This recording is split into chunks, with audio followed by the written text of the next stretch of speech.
Very interesting gentleman with us.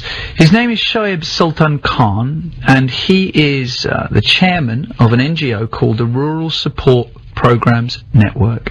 Mr. Khan, welcome to the BBC Asia Network. Thank you very much for having me. Can you explain to our listeners what the Rural Support Programs Network does?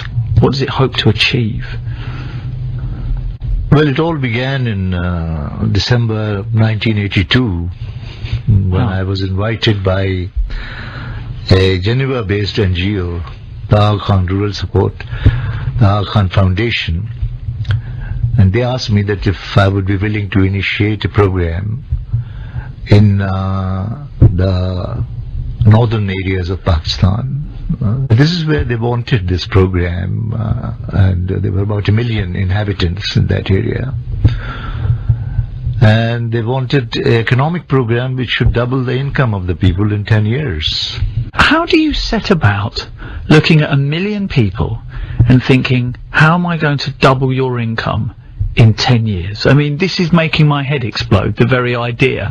I mean, it's on such a huge scale, with so many problems, so many barriers, whether it be education, infrastructure, health. How do you do this? Well, I had the pleasure and privilege of meeting a real visionary in my earlier incarnation as a civil servant in Pakistan, and what Bangladesh used to be East Pakistan. Yes. There was this gentleman called Akhter Hameed Khan, and he was implementing a program there, the development principles which really, if implemented in letter and spirit, then they make a difference. What are these principles?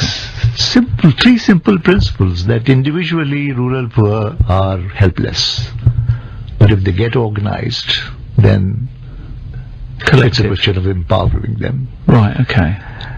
And secondly, that capital is power. Unless they try to and agree to generate capital through a process of savings, however poor they may be, they would never be able to get the kind of capital that they need. So rather than subsistence living, which is living hand to mouth effectively, you have to learn to compartmentalize your money and save for a rainy day and use that money to invest in new ideas and new equipment, and you have to think like an entrepreneur, do you? Because the whole assumption and the basis of this is that there is tremendous potential in people. There is tremendous potential in them. All that is needed is how to remove the obstacles which are preventing from unleashing that potential. And that unleashing happens. It cannot happen on an individual basis. But where do you start on that process? Because of course there's a lack of education, there's a lack of perhaps political willpower. You don't go with a preconceived notion.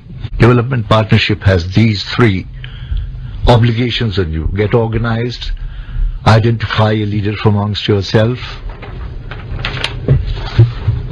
generate your own capital through a process of savings, and what is most important, unleash the potential that you have, that is your human resource development. Okay.